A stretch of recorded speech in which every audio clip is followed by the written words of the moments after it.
If you wake up already stressed out, if your brain will not shut up at 2 a.m., if every little thing just feels like a lot, or you're moving through your days feeling overwhelmed and overstimulated, I feel you. I am there with you. I think a lot of us are these days. And if you're listening to this episode around the holidays when we are fighting our way through coughing airport crowds and hanging out with family members who are just so excellent at pressing our buttons, this episode is going to hit especially hard. We have had hundreds of the world's leading experts on the Liz Moody podcast, and today I have pulled their very best tips to help you alleviate your stress right now. We are getting into the gut, we're getting into our hormones, we're getting into neuroscience and habit science. These are small science-backed shifts that are going to make a difference today. First up, surprise, you're going to hear directly from me. Stress is exhausting, and I needed to make some big changes to get my energy back. So in this episode, 9 hidden reasons that you're tired all the time and what you can do to reduce it. Most of us are steeped in these little tiny moments of stress from the moment that we wake up until the moment that we go to sleep. And each one on their own might not seem like much, but together they create this potent chemical concoction that is just sapping our brain of energy all day long. And some of these we cannot control. Shit happens. But some we can. For instance, I used to constantly leave the house 8 minutes before I had to be somewhere that Google Maps said was a 10-minute drive away. And then I would spend the entire drive anxious and trying to make up time because I was inevitably running late. So I have started leaving 5 minutes earlier, and instead of cursing at red lights, I am calm, I am peaceful for the entire drive. I know, you're getting really deep insights here. Leave for things a little bit early. But so many of us don't do these really simple things, and I think it's because we underestimate the impact that stress has on our health in the short and in the long term. We're just like, oh, I can be stressed for this 10-minute drive. That's not a big deal. But actually, that stress is sapping our energy. It's making us feel awful, and it is increasing our risk of everything from cancer to autoimmune disease. I say this not to scare you, but so that we can all actually treat stress seriously because it is a big deal and it has real effects now and in the future. Start by just paying attention. Just do an audit of the times that you feel stressed throughout your day. What are you doing? Can you start to identify some of those micro stressors? Oh, I procrastinate on tasks and they hang over me for hours instead of just spending the 2 minutes that it would actually take to do them.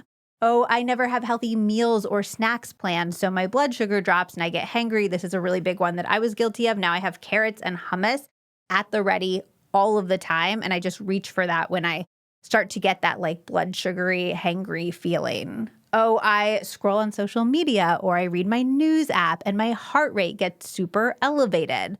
Oh, I am late all of the time. So do that audit and see if there are some small tweaks. These do not have to be big. Remember, mine are like leaving 5 minutes earlier and keeping carrots and hummus in my fridge. We're not trying to add more stress to our lives.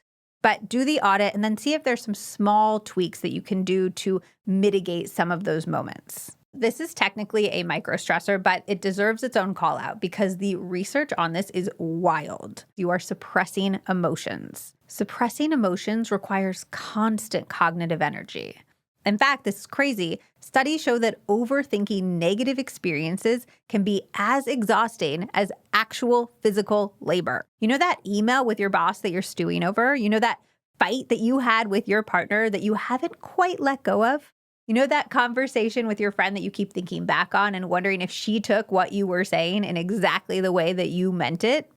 Each one of those is like a hole in your bucket, and you are just leaking all over the place. It is no wonder that no matter how many self-care rituals you do, you cannot really fill your cup. Your brain has a really hard time telling the difference between a thought that you are imagining and a situation that is actually happening. So every time you replay a conflict, your stress hormones spike, keeping you in a constant low-grade fight or flight mode. And here is the kicker. Suppressing emotions doesn't just make you tired, it weakens your immune system, it disrupts digestion, and it messes with your sleep. One study from the University of Texas found that people who regularly suppress emotions have higher levels of inflammation and are more prone to burnout. So, what do you do instead? I'm going to give you some action tips. This is the Liz Moody podcast after all. Step 1, label the emotion. There's research from UCLA that shows that simply naming how you feel reduces amygdala activity and helps you process whatever you're feeling. And here's a tip from Dr. Susan David. She is a Harvard psychologist. She was on the podcast and she shared this, and I absolutely loved it. Get as specific as possible with the emotion that you're naming. Being able to specifically articulate how we're feeling increases our emotional agility, which increases our ability to process and handle our emotions. Her trick for this is to come up with 2 other emotions for every emotion that you're feeling. So if you're feeling stressed, maybe it is also overwhelmed. Maybe it is frustrated. Are you sad, or are you lonely, or maybe angry? So just throughout your day, whenever you're feeling these emotions, try to name them and then try to come up with 2 other specific ways to describe the thing that you're feeling. And then step 2, move your body.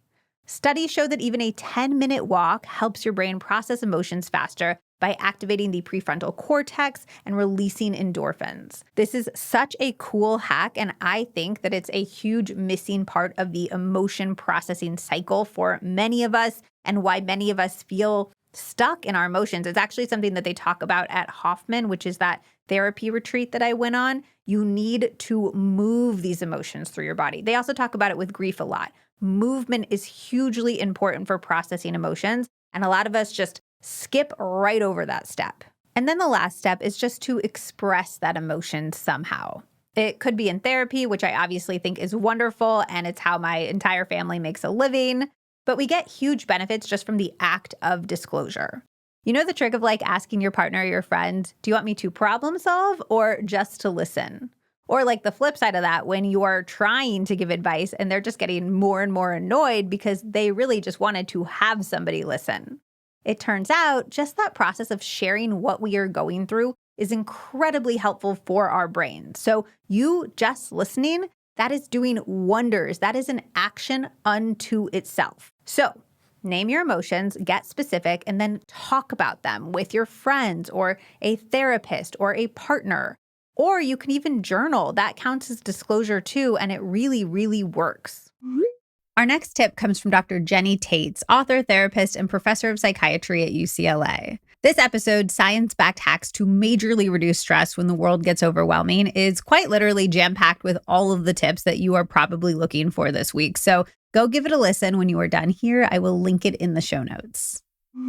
What's one thing that we could all eliminate that would eliminate a lot of stress from our lives other than what we've talked about? Overthinking is a huge one. We spend so much time overthinking, like something is stressful for us. We dread it ahead of it happening. Then we experience it and then we replay it endlessly for like much longer than it took. So overthinking would be a huge one. That is a way we torture ourselves, create stress in our body, and lose sleep. All of those things like make it harder to cope tomorrow. What can we do to snap out of an overthinking cycle? This is a really sneaky habit, and there's a lot you could do. And like the things that work for one person might not work for another. And so I go through 10 ways to break free of overthinking. And like between the 10, I'm very sure that something is going to work. But it's a lot of decision trees around what you need in the moment. So if you're overthinking about something that actually really mattered to you, like someone really betrayed you, or there's something that you're going through that really deserves reflection, writing about that for 20 minutes over like 4 days actually reduces you thinking about it and allows you to like go deeper and actually like process. And if you give it your singular focus and dive deeper into your feelings, then you actually work through those feelings. And so people like college students that are asked to write about the worst thing that happened to them that keeps coming up in their mind well past it happening, if they write about it, they have reductions in anxiety and depression even 6 months later after just a few days of writing. And so if something actually deserves further exploration, like further explore it rather than just have it like a news ticker constantly running in your mind. If there's something that's like the mental equivalent of spam, like I'm a loser, no one likes me, it's just not helping you and there's no merit to thinking about it, you could play with your thoughts. A lot of us take our thoughts so seriously, but what if you like sang the thought, I'm a loser to the tune of Do You Believe in Magic? I mean, just it loses its sting. Okay, and just also to be really clear, this needs to be like a upbeat song, not like certain songs or like really like a Bon Iver song, like Nine Inch Nails or something that's really like depressing. Like when you do that, it takes the sting out of it and you just quickly realize this is just something my mind does when I'm about to go somewhere important that like I'm nervous about socially, how I'm going to connect with people. My mind haunts me with this. So I think there's different things for different situations. And I just want people to know that even if you feel like you're a professional overthinker, there are treatments. I've interviewed a lot of the experts that have developed some of these treatments to share some of those tips in the book to really help. There's specifically like a therapy called rumination-focused cognitive therapy. Ed Watkins is the developer of that. So 2 questions on that. First of all, when you're writing about something that you're dwelling on, that you're ruminating on, are you using specific prompts or are you just writing whatever comes to mind? You are using specific prompts. Okay. Could you share maybe 1 or 2? Sure. And there are different prompts for different situations, but write in full detail about what happened, how it affected your life in the past, how it's currently affecting your life. So each day you have different focal points. And is it important to get to a place of how I wish this was impacting my life or some sort of positive twist on the whole thing or no? There's different experts that have different kind of instructions, but you could write if you like looked back on it and were going to change how things went, like look back at an argument and revisit it from like the lens of someone that really wants the best for both parties involved, how they might see it. Like almost what would your wise self do in that situation? Yeah, because then it helps you tomorrow. Like, oh yeah, I thought that person was really dismissive of me, but no, they were actually just in their own head and not really aware rather than malicious. And then secondly, I feel like a big rumination that I do is, I wish I'd said this. I wish I'd done this. I went to a party and I said something and then I'm like, oh, was that the right thing to say? Did they take that the right way? Or I'll do a podcast and I'll be like, you didn't ask this question, and this question, you dumb person. Would the singing trick be helpful for that kind of thing? Would I be like, you didn't ask the right questions? I love that you're asking this, Liz, because I think it's so helpful for listeners to hear that like even someone that has a top podcast has these thoughts. And so I think even just the shared humanity of it all is so helpful. You could sing that song, but I would even be interested in you doing like loving kindness meditation. Like I know that after a social thing, I beat myself up thinking I should have asked a better question or I said the wrong thing. Rather than going into the weeds of that, I'm just going to notice that that's what my mind does because I deeply care about connecting with people. And instead of getting into that, I'm going to say, may I be happy? May I be healthy? May I be safe? So you could do loving kindness meditation, which is really powerful. And if you keep feeling like, oh my gosh, I keep forgetting the questions that I want to ask, and this happens repeatedly, a huge tool to stop ruminating is problem solving. Okay, like maybe I'll have a cue card, or I realized, this happens to me all the time, embarrassingly, but I sometimes forget people's names, especially if there's like people that I met once and in a big group setting at like a big cocktail party. And so before I'm about to see them again, I make sure I'm like, okay, what's that person's wife's name? What's that guy's name? Remind me this person, just so I don't have a faux pas of like stumble and like, you know, need to introduce someone to someone else. And so you could do good problem solving. I love that you mentioned that because I do think that there's this divide with stress with, do I add in more practices? Do I add in more tools? Am I doing this meditation and this breath work in the moment? Or am I restructuring, reformatting my life, which is sort of what we were talking about earlier. Like when is this a signal that something needs to change? Whether it's I get a new job, I bring some cue cards to an interview, I plan some questions before I go to a party. And when is this just like, this is an emotional thing, you need to deal with the emotions in the moment. So I really like that your tips and techniques span both of those directions. Yeah, it's all about acceptance and change. And the more you aren't beating yourself up, the more you can focus on your question. So how can we like lose what's not working and add in what's going to help? What would you say to somebody who says the absolute best thing that I do to relieve my stress every day is to have a glass of wine at the end of the workday? I understand that that is so tempting, and I can understand why that physically relaxes you. And also, we know that wine is not great for sleep. And even a couple of glasses of wine can significantly affect sleep quality. And for a lot of people, it can affect our behaviors. Like we might not be able to access wise mind after we've had a drink. It's important to have like a diverse range of options. So maybe you do that on a Friday night, but it's helpful to have like a whole host of things that you can do other nights of the week. And I don't want everyone to hate me, but I would say the same thing is true about cannabis. A lot of people think that smoking a joint is like a great way to unwind after a stressful day. But the biggest thing that people want these days is motivation.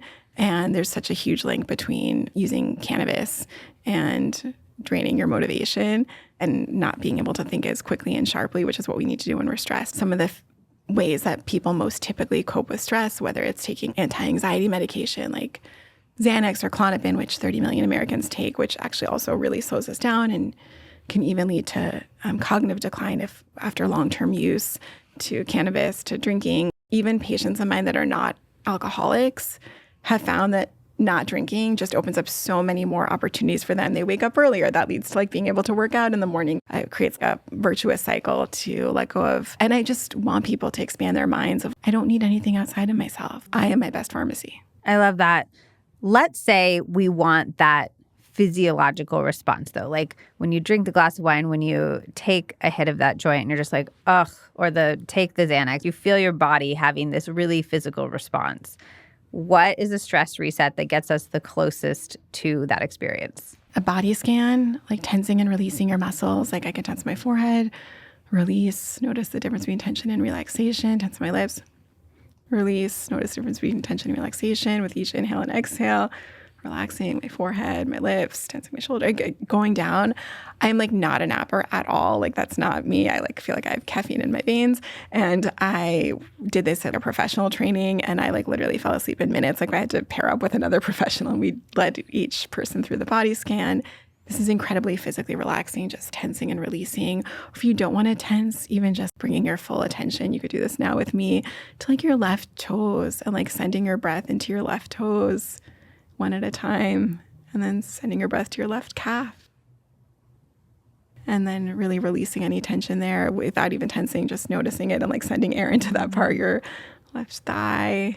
Drop down to the right toes. And we would do this very slowly, but there's a lot of things, even just very simply. Breathing in for 5 and out for 5 with your mouth closed. So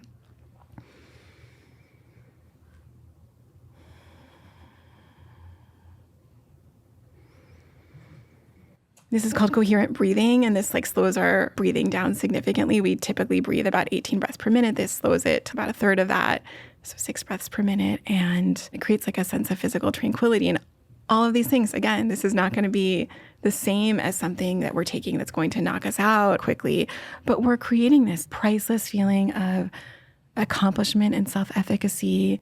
And these things are really accessible and like these things really work. We think we're so stressed, I need something big, but actually the smaller things can make the most profound impact.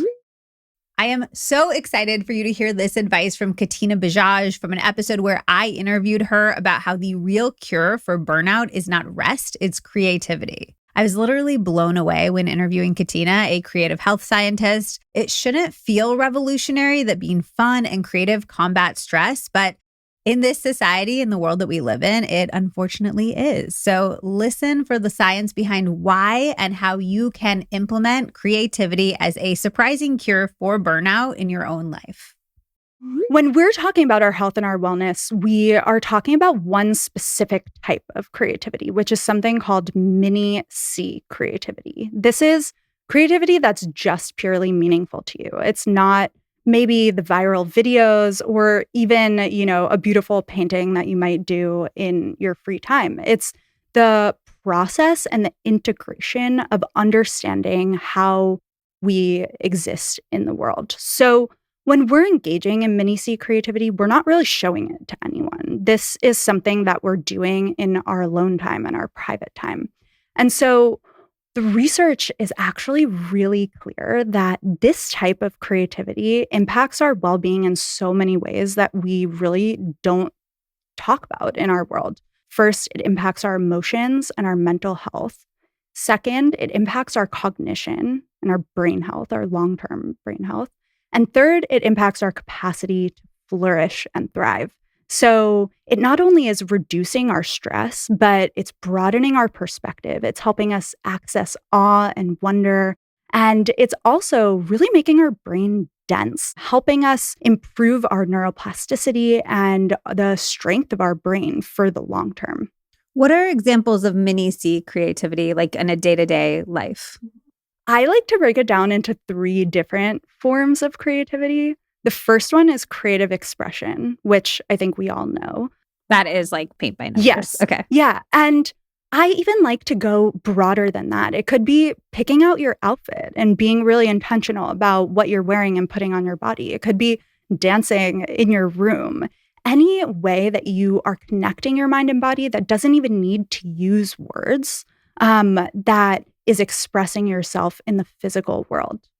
Okay. So that's one. The second is creative thinking. So this is where we connect the dots in new and different ways. And a lot of times this is what we're doing right now, like a deep conversation, experiencing novelty, learning something new. Even if you're listening, you're doing something that is mini C creative.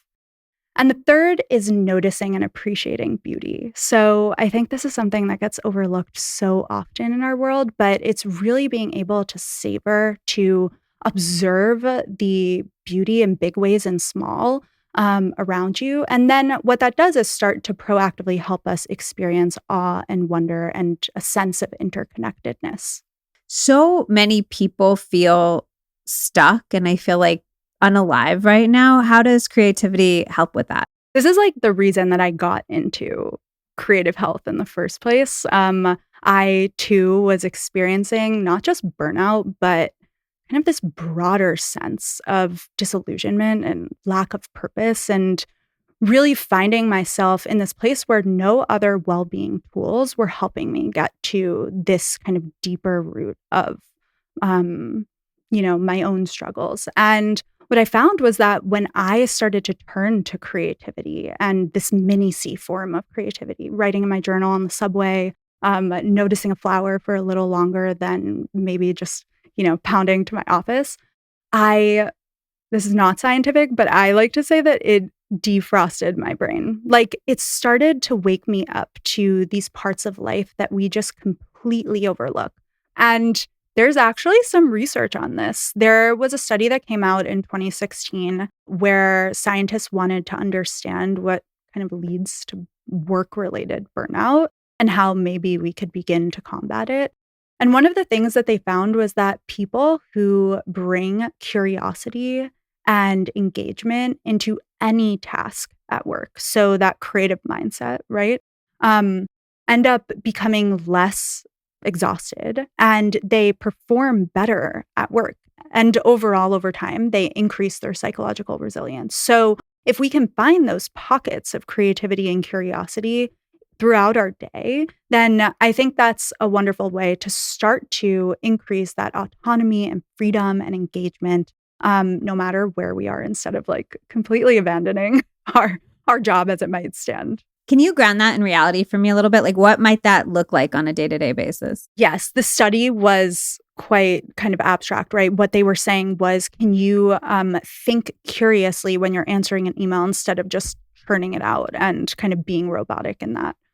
What I think is really important, that's an added layer to this, is bringing some of your mini C creativity practices into your workday. So something that I personally do is something that we call at Daydreamers, your creator's cognitive offload. So after a meeting that feels extremely intense and overwhelming to me, normally I would just jump on to the next thing, churn out my next emails, go into another meeting. But as I began studying this, what I found is really powerful, and we see this, in the data that we have, is taking time to offload and externalize some of those emotions and stressors ends the stress cycle. So we are able to show up with a bigger, broader perspective to the next thing that we need to do. We're a lot less stressed, and we also have started to warm up that way of thinking creatively. So I think that it doesn't need to be that you just approach your job in a creative way, which can feel weird to implement, but you can also bring some of those mini C practices into your life at work to help you start to separate out work versus your creativity, and then show up with a more creative perspective. Can you share a few more of those ways that we can concretely close those stress cycles? Because I saw a video that you did online about this, and you were like, we're perpetually trapped in these stress cycles because we're never closing them out, which is why we all feel low-key stressed all the time. And I was like, I relate to that. Yeah. So tell me why we feel low-key stressed all the time, and tell me how we can stop feeling low-key stressed all the time. When we think about what burnout really is and what these prolonged experiences of stress are, it's that we have not been able to close out the physical and biological stress cycle that builds up in our bodies and our brains when we are exposed to something stressful. So what we used to do in ancient times is we would experience something that was stressful, whether it was a lion running towards us or it was something that interpersonally we felt was stressful. And we would close that out by doing something physical. We would shake it off. We might run. We also might do a dance or chant or sing. We had a lot of creative rituals that we did. But today, we don't do any of that. We continue to let these experiences of stress build up in our body without truly closing them out. And then ultimately, what that leads to is burnout. So, what we can start to do is use something like creativity as a way to close out that stress cycle and then also begin to expand our perspective and really be able to incorporate new ways of seeing the world. So I think that mini C creativity is one of the best ways to deal with that because it connects our mind and body, oftentimes if we're expressing ourselves in a physical way. And also, we don't need to always use words to describe how we're feeling. I think that we have entered a world where we are really cognitively heavy, right? We talk about our feelings all the time. We talk about, what's stressing us out, but that doesn't actually close the stress cycle. And also, sometimes we don't have the right words to describe exactly how we're feeling. So when we use forms of physical creative expression, whether it's doodling on the side of your page, doing a cognitive offload exercise, or even dancing between your meetings, that is able to close that stress cycle and then also expand us into a more creative way of seeing the world without needing to describe any of the things that show up. Do we need to be connecting the thing that we're stressed about to the creative expression? Like, do we need to be thinking, I hate my boss as we're like doing our dance, or no? Honestly, love that. I think like that might serve a lot of different health things and I might take that away for myself. But no, we don't. I think that what's really cool about creativity is that regardless of skill, background, experience, how inspired you feel, etc., the true act of doing it literally reduces cortisol in our body and shifts us into parasympathetic nervous system, which is our rest and digest, our relaxation, right? Something that's interesting about your question, though, is that being able to integrate and process our experiences is still extremely helpful. That is like the icing on the cake. And I think that that's something that we often forget about when we're going to a paint and sip studio and we're like, great, yay, I feel so much less stressed in the moment. But if we really want it to be a long-term thing, being able to use creativity as a way to make meaning, to process exactly what our boss said that is helping us or making us feel stressed out is really the way that we are going to make a lot deeper change. But it definitely is not a thing that we have to do in order for it to have an impact. So what would that look like? Would that look like going to like a talk therapy session and then dancing it out? Yeah. Like, what's the ideal prescription here? To connect the experience that you're having with the creative expression that you're doing. So that process focus and then integration. And so let's just stick with the cognitive offloading example. One of the things that we often recommend is I just had a meeting that was so incredibly stressful to me, right? I need to offload and externalize these feelings. You could totally just like doodle mindlessly and that's great. But what we recommend is turning those feelings into a pattern.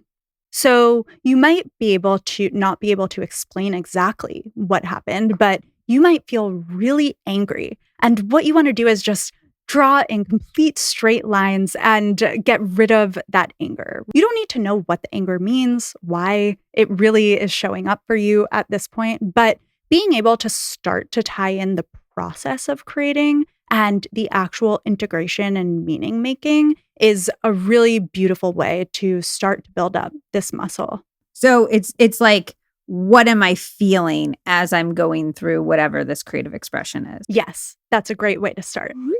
If you've been following this podcast for a while, you know how determined I am to find ways to relieve my own stress. Every tip we ever hear from an expert, I actually try in my own life. For this episode, I shared all of the hacks that I have tried and which ones worked the most to reduce my stress. There's lots more great stuff in the episode, so make sure that you listen to the entire thing after you're done here. I also haven't heard anyone talk about this, but I have been thinking about it a lot lately. I think this is one of the reasons why social media feels so terrible. We are co-ruminating with the entire world about all of the terrible things going on all over the world. We are essentially entering depressive states with millions of strangers on a daily basis, which, like, that doesn't sound like it feels good. And my experience of it is not that it feels very good, which brings me to the single phrase that's probably helped my stress more than anything else in the entire world. Action is the antidote to anxiety. There are a few reasons why this works from a neuroscience perspective. When we are stressed, we are in that fight or flight response. Our amygdala essentially hijacks our brain so that our prefrontal cortex, which is responsible for rational thought and planning and decision-making, that goes offline. So we get trapped in this loop of everything is awful and there are no solutions, literally just because of the way that our brain gets stuck firing. Taking even small actions requires our brain to engage our prefrontal cortex, the planning part of our brain, which essentially tells the amygdala, like, I've got this, you can stand down. So you stop that stress loop and you literally switch into a different mental state. Taking any action also releases dopamine, which motivates us to take more action, and it restores a sense of agency, the idea that our actions matter. This is always what I think about when people tell me they have to follow all these news sites so they can be an engaged citizen. I'm like, no, you are actually making yourself a worse citizen because you are trapping yourself in a stress state that isn't bearing any results. It doesn't help starving children or broken families for you to sit and feel awful about the situation or talk to all of your friends about how bad it is or post little infographics on your Instagram stories. Many of us are actually demotivating ourselves to take action and robbing ourselves of our agency by being over-informed, by keeping ourselves stuck in that fight or flight mode. We'll get back to taking action in a second, but a micro tip that has hugely helped my stress that is very related to what we're talking about right now is that I have specific sources that I check my news for, and I do it early in the day so it does not mess with my sleep. Currently, because I know you guys are all going to ask, I like Sharon McMahon. I like Ezra Klein's podcast. I like the Free Press. I like the National Review. I like Heather Cox Richardson's newsletter. I keep the list intentionally pretty short, and I intentionally keep it covering a pretty broad spectrum of viewpoints. And the biggest thing that I cannot emphasize enough is I stop after I read or after I listen to this list. So I know what's going on in the world, and I've consumed a pretty diverse set of perspectives about what's going on, but I am not doom scrolling on social media or reposting infographics and videos that I have not fact checked. So much of these things that people are posting, they're like seeing them, they're feeling an emotional, visceral response, and then they are reposting them without checking or verifying the source material, which just, it drives me crazy. And also then people DM me and they're like, why aren't you posting this thing? And I'm like, well, because I validated it and it wasn't accurate. It wasn't accurate. And I'm not going to share misinformation or disinformation to the best of my ability on my social media. Also, on social media, I am rarely scrolling. I am mostly checking in with accounts that inspire me or make me feel the way that I want to feel. Our brains cannot handle the biggest tragedies of the world entering our consciousness before we have brushed our teeth. Also sandwiched between like a meme, a fashion video, and then these terrible things happening in the world. Our brain is not wired to process that. Not consuming news in that way does not make you less of a good citizen. That's a little rant, a little aside, but it has actually really helped with my stress levels. So I would encourage you to try that, to just curate a small list of news sources and check them very intentionally so that The news is not finding you, you are finding the news. But back to action. Obviously, if you can take any action about the actual things that are stressing you out, that's the best case scenario. That's amazing. So if a work project is stressing you out, truly just get started on the project by doing the tiniest, easiest task first. I promise you will feel so much better. Write one line of the presentation. Send one email that you've been avoiding. Just start setting up your nursery that you've been procrastinating on or cleaning out your closet. If you're stressed about layoffs, refresh your resume, set up a networking date. Call your congressman if you are stressed about a political issue. This is a micro tip, but one of the things that has helped me the most with my financial stress, which is a really big point of stress for me, has been figuring out how much money I actually need to live the life that I want.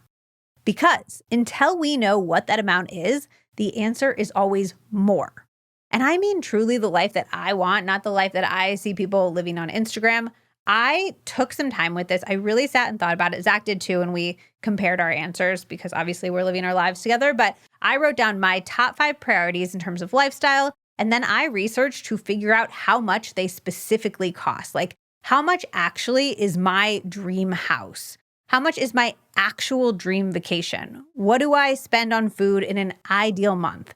And I cannot recommend doing this enough because, again, until we have those numbers, we are just on the treadmill of consumerism and we are being told constantly that we should want more and more and more. And then after we were aligned on that list, we worked with financial planner to figure out how much we needed to make and how much we needed to save to bring that life to reality. And having a concrete plan around all of it has alleviated so much stress for me. So bottom line, if you can directly take even the smallest, tiniest action around the thing that is stressing you out, you will feel so much better. But this is where it gets really interesting. What I love about action being the antidote to anxiety is that any purposeful, goal-directed action actually engages our prefrontal cortex. So any action will decrease our stress, even if this is so critical. It's so interesting. Our brains are so fascinating, but the action will work even if it is not directly related to the thing that is stressing us out. So you can be stressed about climate change and you can organize your sock drawer and you will feel better.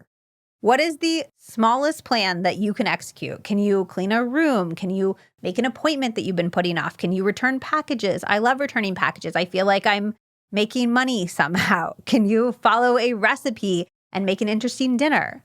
What I will often do is the second thing first. So I will do an unrelated action because sometimes when I'm stressed, I get so stuck in that amygdala loop that I don't even know what action will help. So if I'm sitting there and I'm like stressed about my career and I'm like, oh, I want to take an action related to my career that will help me alleviate the stress, I don't even know what action to take. So instead, I do the unrelated action first. So I will do a workout or I'll make a meal or I'll declutter a drawer. And then when my thinking brain is turned back on, I will see if I can come up with actions more directly related to the source of my stress. But when I am stressed, I am always thinking, what is any purposeful action that I can take right now? Dr. Julie Smith is arguably one of the most well-known therapists around these days. You've likely seen her on social media where she has millions of followers, or you've read one of her best-selling books. In this episode, Your Trickiest Mental Health Questions Finally Answered, she dives into common causes of stress and anxiety and exactly what we can do to help ourselves set real boundaries and feel better. I do think it's one of the biggest fallacies that scrolling is a break or something that is restful in any way, because if you pay any attention to how you feel when you stop scrolling, it is usually very agitated, very wound up, maybe a little listless. It is almost never, oh, I feel really rested, relaxed, and restored. And yet I feel like so many of us reach for our phones to feel rested, relaxed, and restored at the end of a long day. Often when I talk about stress with people, I talk about taking back those in-between moments. Because a lot of people can't make these drastic life changes of, you can't just go and live on the beach. No, but you can take back all those in-between moments that we have filled with things that trigger stress response. If you have 20 minutes between meetings, are you checking your emails and not really doing anything with them? Or how about you go and, sit in your car, recline the seat, close your eyes for 10 minutes, or listen to a guided meditation, or some calming music or call a friend and have a laugh together, or your choices in those moments can really make the difference. Because even though it's only 20 minutes, if you've had 10 minutes of closing your eyes or non-sleep deep relaxation, you're going to go into your next meeting ready to go and much more revived than you would if you were, hammering some emails. Other than addiction, why are we not making those choices? I do feel like at this point in the world, we know in a general sense what will make us feel good. And yet day after day, so many of us are not choosing that thing on a moment-to-moment basis. Yeah, I think the whole system at the moment is set up in the opposite direction, isn't it? It's surprising really, because you think when email came along, it was this sort of like, wow, it's going to make everything so much easier. All the other technologies as well. Apparently we're going to make life easier. And to a degree they do. But what they've also done is just shift expectation. You used to get into the office and there would be a pile of mail and you would go through it and then that was done for the day. And then you could get on with the actual job that you needed to do. Whereas now, if you don't reply to an email in 20 minutes, people are like, where are you? What are you doing? And it's sort of, I'm not sat there waiting to be, needed or spoken to. But we are the first generation that's having to deal with this as well. So we are the big experiment, right? We have to aware and insightful of how it's affecting us, whether or not that's what we want in our lives, and then make these really difficult decisions that feel like they're against the grain culturally to say, actually, this is how I'm going to set it up. I will be on email first thing in the morning, or the end of the afternoon or both or whatever. And then in between, I'm going to be doing my actual job. So I won't be doing that. And, kind of setting those boundaries that once people know what the deal is for you, they'll go with it. But it does take that real confidence and assertiveness, I think. This was another thing that I heard from listeners a lot, which is my work life is draining me and I want to set these boundaries that will protect my energy. But the economic climate's really unstable. I'm afraid of layoffs. What do I do?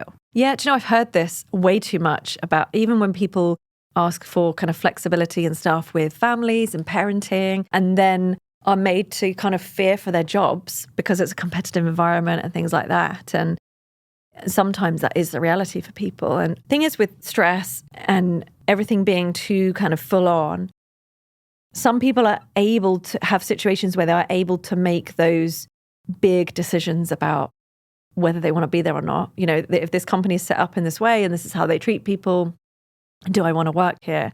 Some people have that option to go and do something else. Other people get kind of stuck in an industry or something where, they've got bills to pay, children to feed, and it's a lot more difficult. And in those situations, I think then it becomes about those kind of smaller moments of, okay, if at the moment this is how it is and I can't control it, what can I control? Let's come back to how can I maximize my own wellness and health while I'm in this chapter? And it might be about preparing for moving on and retraining or something like that in your own time. Or it might be about doing what you can to cope with stress outside of work and doing really healthy things that are going to help you deal with it while it's a difficult time. But it's not realistic to just suggest to everybody that they can change it, because sometimes the biggest stresses are the ones that we can't really change. And so our best move there is maybe to be actively looking for a plan, a way out, something like that, things we can change that are control, and also in the moments that we can control them, we are doing whatever we can in those moments. Yeah, and I used to have a supervisor back in the early days who always used to say, push it where it moves, push it where it moves. And that has rung true for the rest of my career, really, where a lot of people will stand at a closed door and keep wondering why it doesn't open. But what you have to do is start turning in different directions and saying, well, where are my options here? The more you explore, the more you will gather information about which of those options are right for you. And some of them won't be, and some of them will be, depending on you and your situation and what the limitations are around you. You have to explore them. And a sense of agency is so crucial to good mental health. So that idea that if this isn't right, I have the capacity to kind of explore my options and think through what would be better for me. A sense of agency is something that a lot of people are struggling with right now, particularly in the US. Many, many, many people wrote into me and said, my biggest mental health issue right now is not feeling safe in the way that our country is going and not feeling aligned with the political climate and feeling completely powerless in the face of that. If we feel powerless in terms of these greater things that we cannot change and that are scary. Yeah. What do we do with those feelings? I think with all those situations, when you start to feel overwhelmed, you have to draw your horizon inward and focus on the immediate situation that you're in. And I think the tendency is with the way that the world is today, we have these 24-hour news channels and, you can have constant notifications come up on your phone of something new that's happened, or it's the same thing that's happened, but someone's put it in a different light and given it a different clickbait title. And it's all alarming and it's all scary. And you can torture yourself with that all day, every day, all night, every night, if you wanted to. So we have to be so clear on where we're putting our attention. And when we talk about that sense of agency, I think when you're looking at everything as a whole and things that you perhaps can't control at the moment because, there's no vote to use, that's when you feel out of control and you don't feel that sense of agency and you feel just overwhelmed. And the way that we come back to a sense of agency is to come back to the area of your life that you can control. And if you have ideas about how your community should be set up and how people should treat each other or things like that, you have agency to become a really functional member of that community, and you can do really positive things within that community and affect real lives. It might not be a huge number of lives, but they still matter. I think draw your horizon right in and look at what is the next foot that you can put forward and which direction is best for that to go, and focus on the people that you know and love and the people that you care for in your community. What would you say to somebody who says, but I have to pay attention to the news, I have to pay attention to these greater issues because if I don't, I won't be able to help the change that I want to see. Like, I think a lot of people feel like part of being a good citizen is engaging with this stuff in a way that's making them feel really stressed out and full of despair. Yeah, and I think that it's true to a degree, isn't it? You want to stay in touch with things that are happening. There's a distinction between overwhelming yourself with it and making you feel like you can't do anything. If all you're doing is creating overwhelm and stress for yourself, that's not helping anybody, including yourself. So you can get informed fairly quickly. With how headlines are, you can bam, bam, bam, you can kind of get an overview of how things are within a few minutes. And if there's something, a particular issue that matters a lot to you or, is of interest to you, you can then sort of go down that rabbit hole and explore that further. But you don't have to spend hours and hours going over and over these things that are really kind of potentially frightening or stressful. Your attention and how you spend your time is everything. And so while staying informed is a part of it, recognizing that doing that too much overwhelms you and probably stops you from being, the functional community member that you want to be, there has to be a limit on it, like everything else. And so I think we have to be really careful and intentional about it. I do also think that some of us are addicted to the news in a way that we're kind of excusing with this good citizen thing. Because if you look at the way that our brains work, again, if you're stressed out, you're not making good decisions, you're not able to take the actions that we need to take. So we're like, oh, I'm doing this, I'm trying to be a good citizen, whatever. But I actually think there's something like happening on a dopamine level that we're just like scrolling the news in the same way that we're scrolling social media. Yeah. And I think if we are more honest with ourselves maybe about like, is this really what I need to do to be a good citizen? We'll be able to have more of the results that we want. Remember how earlier on we talked about stress impacting sleep and energy? Well, guess what else it impacts? If you said focus, you are right. The next episode we're going to hear from Proven Brain Hacks to Get More Done in Less Time breaks down how stress rewires your brain and exactly what you can do to fix it. Decreasing our stress levels can not only help with rebuilding our focus over time, it can increase our ability to focus in the moment. Meaning, if you are having a hard time focusing, you can do any activity that decreases your stress and you'll bring your prefrontal cortex back online. And it also works chronically. Continuous stress over time literally reshapes the brain so that you're more likely to respond to situations with fear and anxiety and more stress. Meaning, if you are regularly stressed, that work email is going to be way more likely to stress you out. But it works the same way in reverse. Stress relieving activities reshape your brain in a way that when you get that same email, you're going to be more likely to assess the threat and treat it accordingly. I have been doing this podcast for over 5 years now with nearly 400 episodes under my belt, and one theme comes up again and again. Stress relief isn't optional.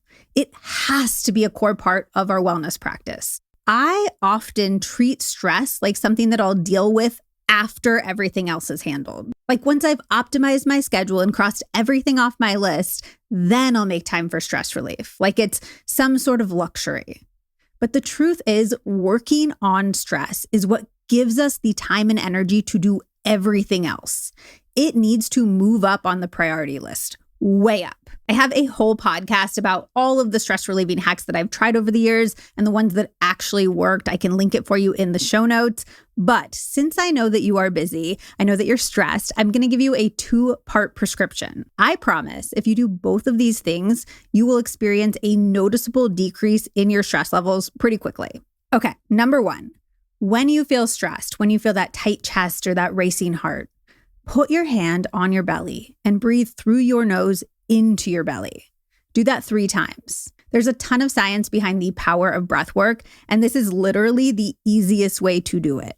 You're basically tricking your body and your brain into thinking that you're safe. Do it right now. Just breathe in through your nose all the way so that you feel your belly expand under your hand.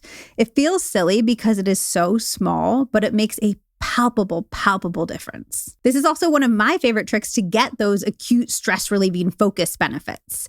If I feel like my brain is all over the place, I'm opening a ton of different tabs, I'm opening Slack and then forgetting why I opened it, I stop and I take a few deep breaths right into my belly.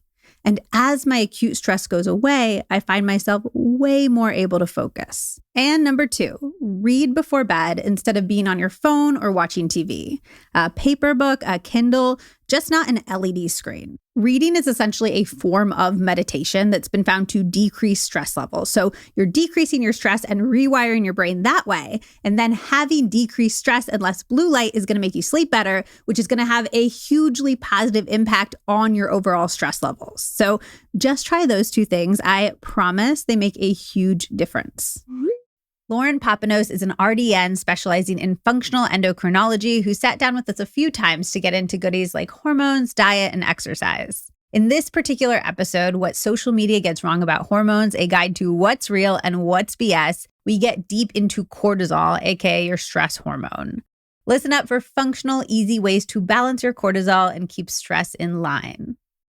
Okay, let's get into cortisol, which is another huge topic of conversation online. Can you explain cortisol to me like I'm 5 years old? Yes. So cortisol is what we call our stress hormone. We have several stress hormones, but it's our main one that's released from our adrenal glands. Our adrenal glands are located just right on top of our kidneys, and they regulate mineral control and fluid balance. And then they also regulate our fight or flight. So for your body being in run from a tiger or in a rest and digest, like a calm and rested sleeping type state. So there's a lot of talk out there about like high cortisol being so problematic, right? Cortisol in the acute setting is actually very good for us. We need it. Like you are going to release cortisol during exercise. That's how you get an adaptation. That's how you get stronger and fitter from exercise. So we want some cortisol. It's also anti-inflammatory. That's why when people have inflammation, they're given prednisone, which is basically like artificial cortisol, because it helps reduce inflammation in the body. It's when we have chronically elevated cortisol that we see issues where it almost does the opposite effect. It actually degrades us. It breaks down our immune system. It helps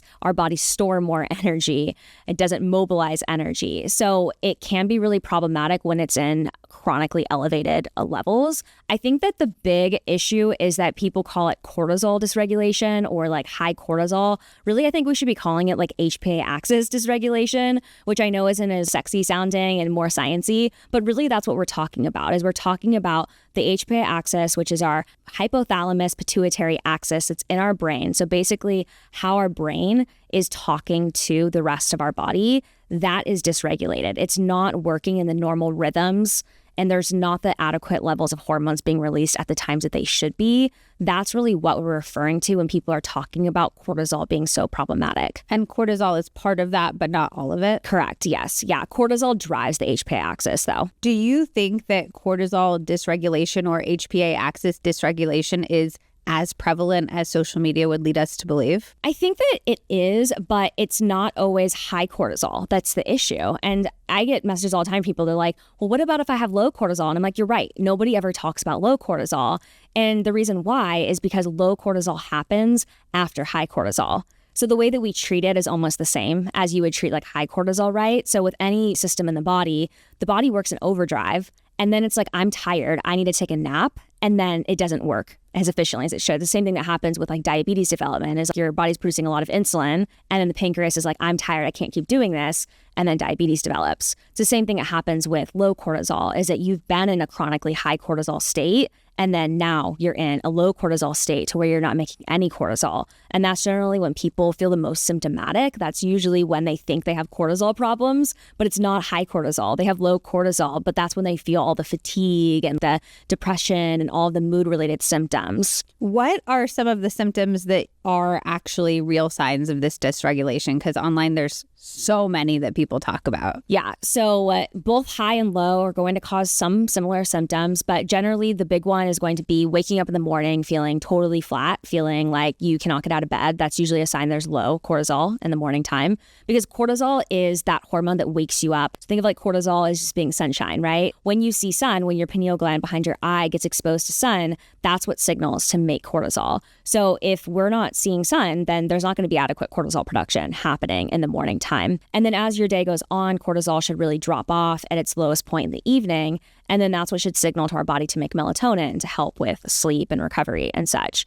So if you're noticing that you don't feel that jolt of energy in the morning, you probably have inadequate levels of cortisol. If you feel like in the evening time, you are not ready for bed, you are wired but tired, you probably are dealing with high cortisol levels. Or if you're waking up a lot in the middle of the night, especially like the classical 2 to 4 a.m., that can be because there's cortisol dysregulation that's going on. A lot of times people will say that they also feel like super flatlined at around 3 p.m. That can also be an issue because naturally our cortisol drops quite a bit there and then it kind of comes back up. But if you're noticing that that's just super noticeable for you, there's probably some cortisol dysfunction happening.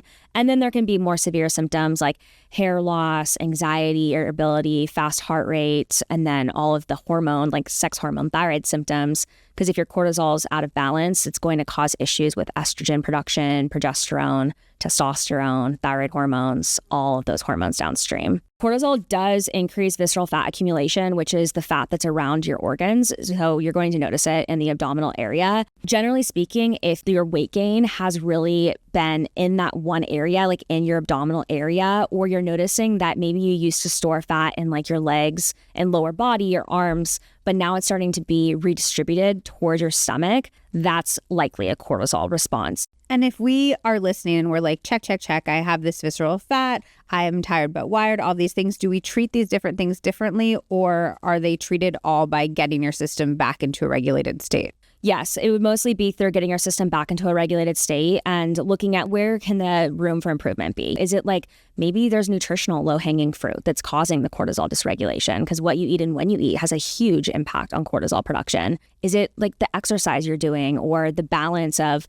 when you're exercising versus when you're sleeping? Is it sleep that we need to address? You know, there's so many areas that can be explored within that are going to impact cortisol, that it may be one area that you really need to hone in on, or it might be accumulation of multiple. Let's chat through some of those rough plan. Can you give us ideally what we should be eating, ideally how we should be moving, what type of movement maybe we should be avoiding, and then any other lifestyle habits we should be addressing? Definitely. So we talked earlier about the importance of blood sugar, and that's going to be a big one for cortisol because there's like two things that increase cortisol. That's our body being under stress, psychological stress, physical stress, right?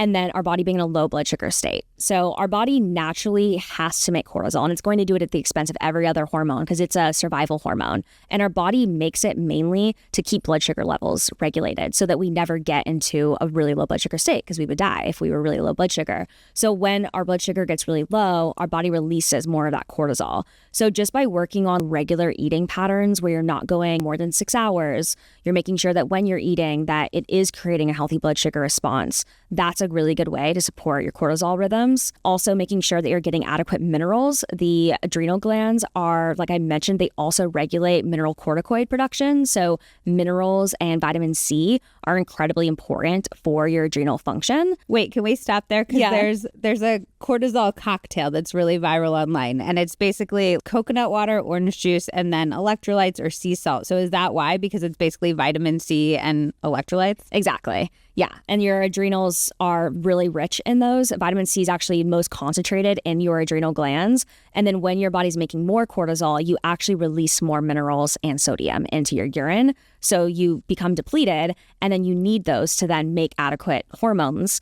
And so then the whole feedback loop essentially gets impacted. Wait, so do you approve of the cortisol cocktail? I do, but I think it needs a few tweaks to it. If you had to create like a dream cortisol like drink or snack though, and you could use anything, what would you say? I do this for clients all the time, and we usually will base it off their mineral levels. So I'll see like where they're deficient, and then I'll create like their own little mineral beverage for them. But generally, I would say across the board, it would have cream of tartar for the potassium. It would have a salt. So I like to use Celtic salt for people that have Hashimoto's because it doesn't have any iodine, and iodine can be really inflammatory to the thyroid. But for individuals that don't have Hashimoto's, then something like Redmond's or a different type of unrefined salt is fine. And then you can use a mineral complex of some sort. So there's like some different liquid brand options or capsules that you can use alongside of it. I do a mineral complex like as a capsule, and then the vitamin C source. So like half of a lemon to be able to get that vitamin C in there, and then 8 ounces of water, and just mix it together. Okay, and then are there any other foods or beverages that you feel like we should be adding in or eliminating for this ideal cortisol plan? Not really foods that you need to be adding in, but just like I said, make sure that you've got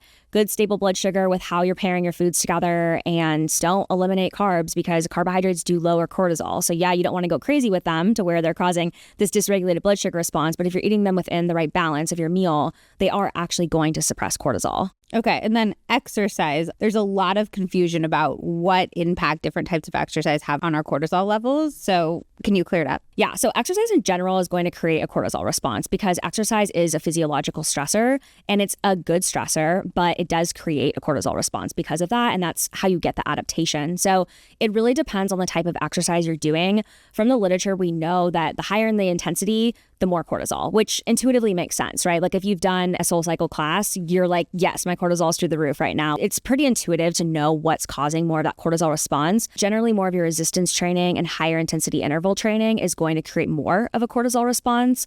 And then more aerobic based exercise creates less of a cortisol response. Is that high cortisol response bad though? Is it like a hormesis effect where it's a good stressor because it's brief and we want that? Or is it bad because we want to keep our cortisol levels less or more balanced? It can be okay. It can be like the hormesis response, like you're mentioning. The big thing is what's happening after. Like, are you getting back into the parasympathetic, the low cortisol state? Because a lot of people aren't. They're like finishing their workout at 5 a.m. They haven't eaten. So they're like adding more cortisol to the mix.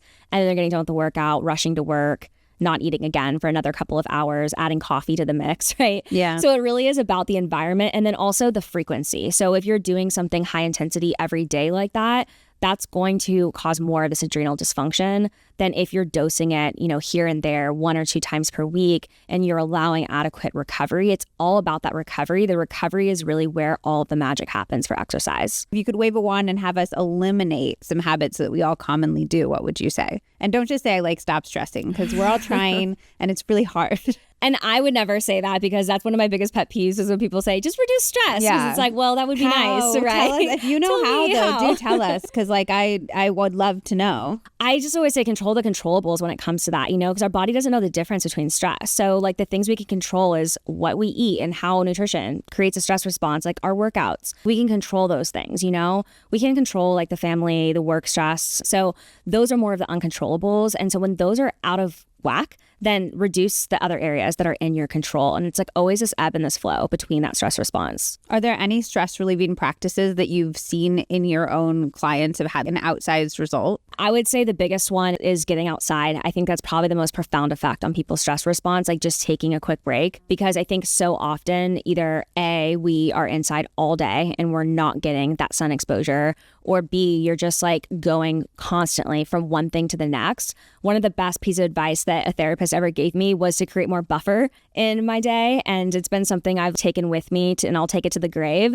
But because I'm such like an efficiency person, I'm always like, oh, well, let me stack all these things on top so that I can get done quicker. All that did was just create more of like an anxiety rush in my body. And so then now it's like, okay, I'm going to give myself 10 extra minutes than I think that that's going to take at my slowest. And yeah, it sometimes stinks because you're sitting there with like nothing to do. But how much does when you have nothing to do slow your heart rate down and force you back into that parasympathetic state? I had Alyssa Apple, who's one of the world's leading stress experts, on the podcast, and I asked her what was the lowest hanging fruit that we could all do to like eliminate a source of stress in our life. And she said rushing. She was like, we put rushing on ourselves by the way that we schedule our lives. Can we give ourselves more of that buffer and we'll feel a profound effect? Is there anything that you feel like people should know about cortisol or this HPA axis that we haven't talked about, especially things that people could do that would have a noticeable impact at home? The biggest thing that I think people don't think about as it comes to cortisol is that the people that struggle the most with cortisol and HPA axis dysregulation are the people that are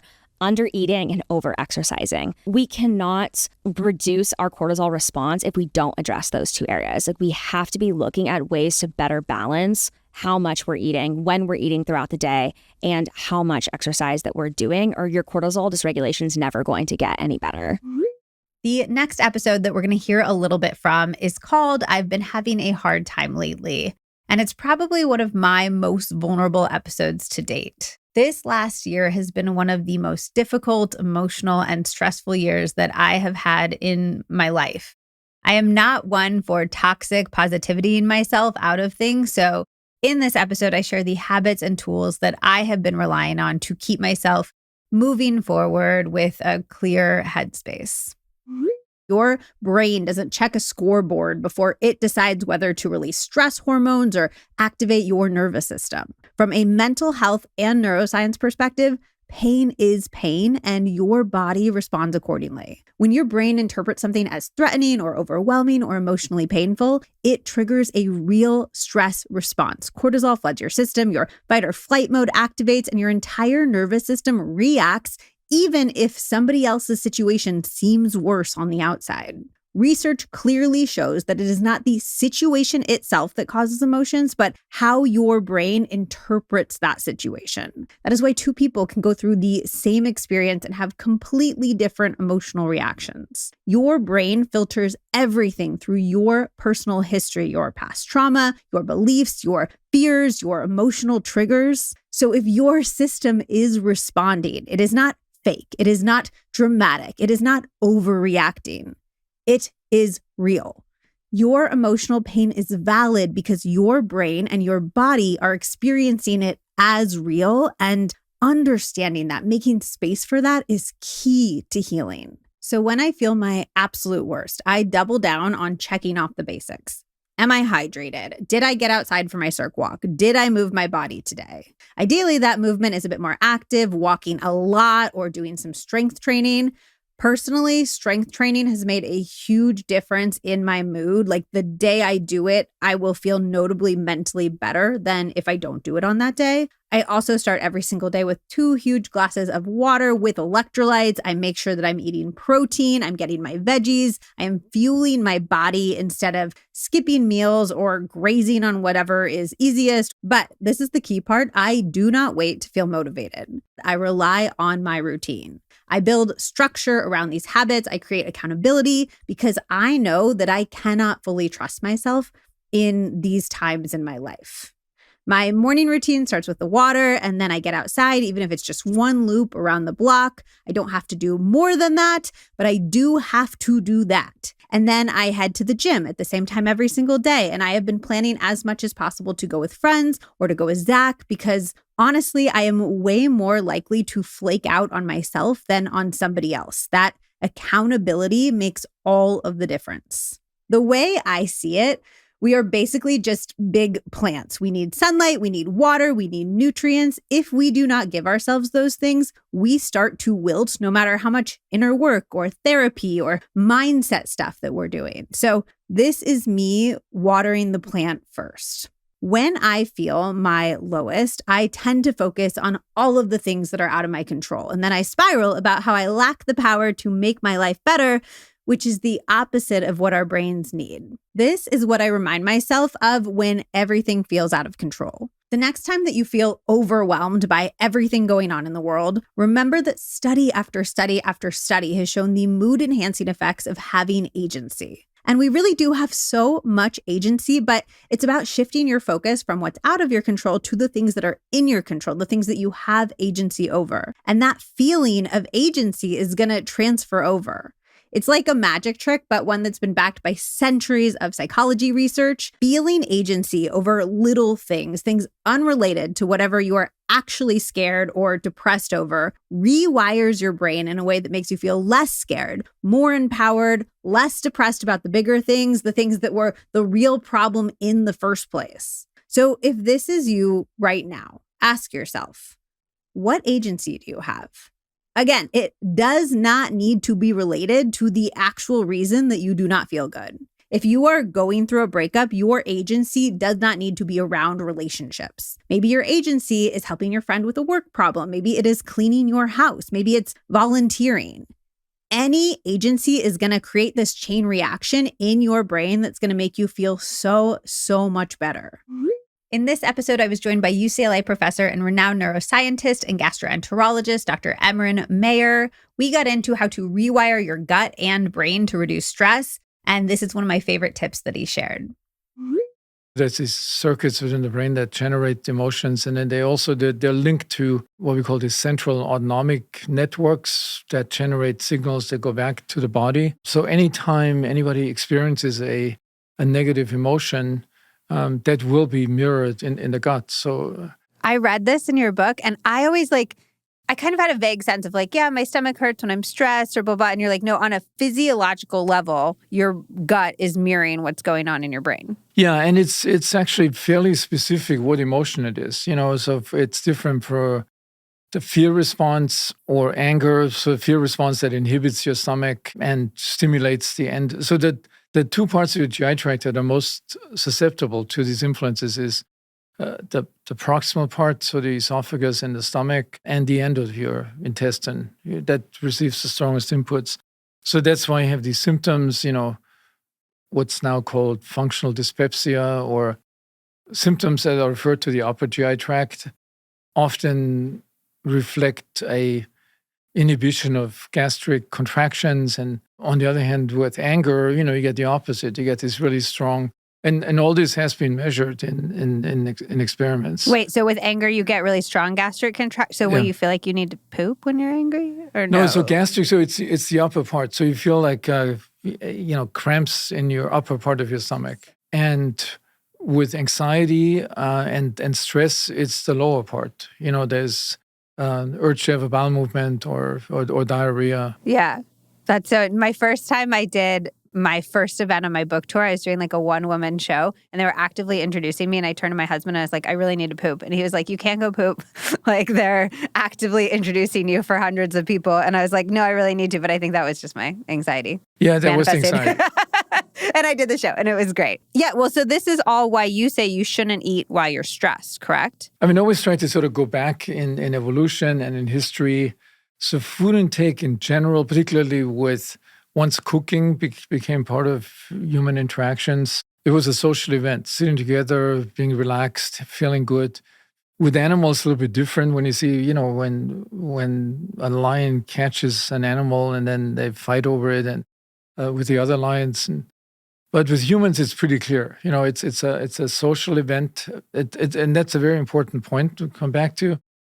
And a feel-good event, and it puts your stomach in its default digestive mode. The increased vagal tone, parasympathetic balance, and minimum amount of the sympathetic influence, which is the stress part of your autonomic nervous system. So there's studies with the Mediterranean diet. I now use the term Mediterranean lifestyle and not diet, because I believe, and there's evidence from studies, that a big part of the benefit of the Mediterranean diet is that social interactions when you eat something. We have experienced this many times traveling in Italy. In summertime, everybody sits outside and spends the whole evening together, not just once going out for dinner. It's that's the lifestyle, Everybody's outside and together. Yeah, and there's studies now that suggest that that's more important than what people actually eat during that time. You think that we're over-indexing on the food part and we're under-indexing on the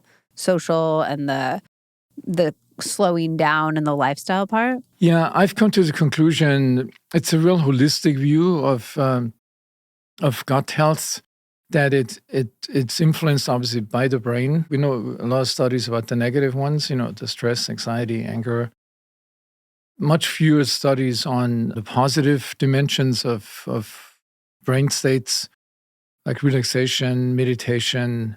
There's some studies, so we actually did one with mindfulness-based stress reduction, which did have an effect on symptoms and brain-gut interactions. But in general, I would say that the science really supports that idea that multiple factors contribute. What impact does eating while you're stressed have on how you're digesting the food, how you're assimilating the food, on your gut health, on your brain health, on all of that? Yeah, so just imagine when you're stressed, these signals from the brain, mainly the autonomic nervous system, the stress branch, the sympathetic, and the parasympathetic, the more relaxed part, they get activated.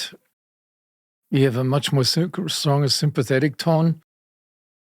It changes pretty much every dimension of your gut function, from contractions, regional transit, how fast things go, empty from the stomach, empty through the small intestine, how long they stay in the colon. So each of those are affected by the stress level. And then you have also the cortisol, which we know less about, even though people always talk about cortisol level, the fight and flight response, but it's not. So we're not in the fight and flight response. In general, it's a very different kind of stress. It's a chronic, sustained stress level that not necessarily goes along with an increased cortisol level, but it does go along, our studies have shown, with an increased level of gene expression of the sympathetic nervous system that changes all these gut functions. It also, it stimulates acid secretion. It changes blood flow. It changes the immune cells in your gut. It changes the microbes. So the microbes have receptors on their surface that respond to like the sympathetic nervous system neurotransmitters, norepinephrine. So if you're stressed, your microbes know that. And there's a change in their gene expression and a change in their behavior. So if you have any potentially harmful bacteria in your gut, they will attack your gut more likely under a stressful situation. So imagine when you're eating and you're stressed, your gut is completely different. It's not the minor stress that's important. It's the real, as I said, this chronic, what we call allostatic load. So, and a lot of people are in that condition. A lot of people, yeah. So what advice would you give to somebody listening? Let's say they are struggling with gut issues, or they're trying to prevent brain health issues down the road, or they are dealing with brain health issues. Would you say that having some sort of stress management practice is a really important part of that prevention or of treatment strategy? Yeah, I would say would probably be number one that I would say. Wow. There's so much scientific data that supports that. It affects the microbiome. Just this diet has a negative effect on the microbiome. So stress does the same thing. And if both of them act together, you have the perfect storm. The microbes are on the stress from two sides, from the brain, from the stress system, and from an unhealthy diet, an inflammatory diet. And that's what a lot of people now in the US are under in that situation. Are there lifestyle factors that you think have an outsized effect on our gut microbes and our brain health, either in a positive way or a negative way? Yeah, so physical exercise, there have been studies on that. So mild to moderate, but regular aerobic exercise has a positive effect on the health of the microbiome. High performance exercise has a negative effect. That's perceived by the body and the brain and the gut as a stressor.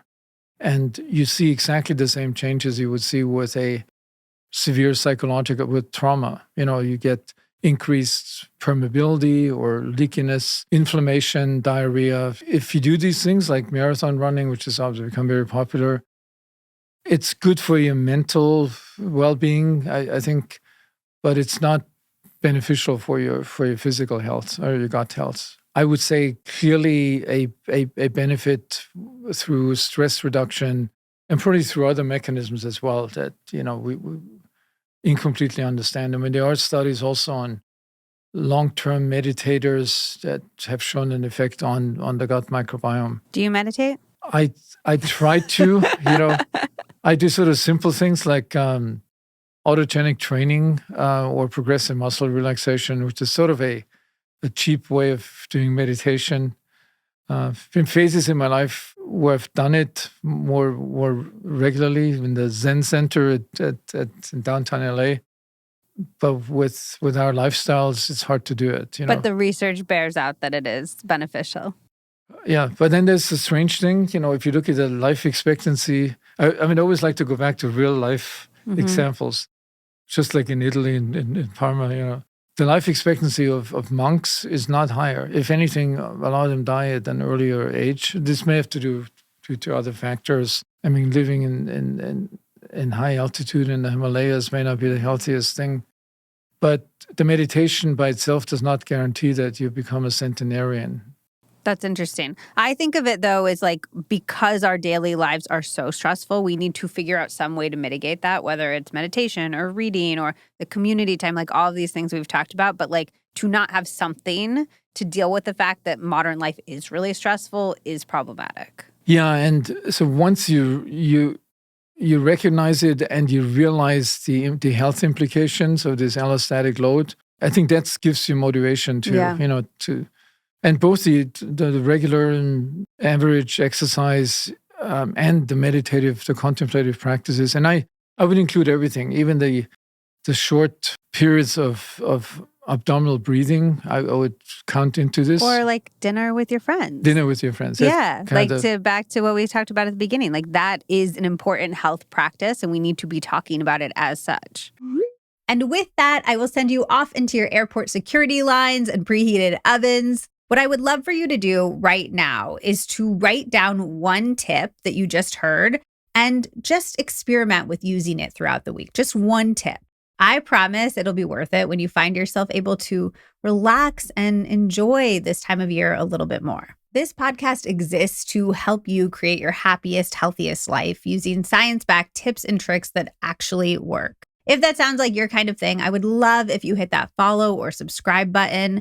New episodes drop every Monday and Wednesday. Mondays are short solos where we'll get into exactly how and where to use the tips that you learn on this podcast in your everyday life. And I'll share my personal stories of actually applying them. And then Wednesdays, I sit down with some of the world's leading experts, the world's top scientists and doctors to unpack the science behind living well. You can find all of my favorite partner codes from research-backed supplements that actually work to the skincare that I swear by to the workouts that I do every single day at lizmoody.com/codes. Supporting our partners keeps the show free for you and it helps you save money on products that I truly love and use myself. I love you guys. Enjoy your feast. Try to savor your time with your loved ones as best as you can. I really, really hope that these tips and tricks that we shared in this episode help. And I will see you on the next episode of the Liz Moody Podcast.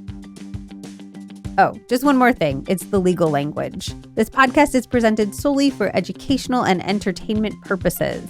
It is not intended as a substitute for the advice of a physician, a psychotherapist, or any other qualified professional.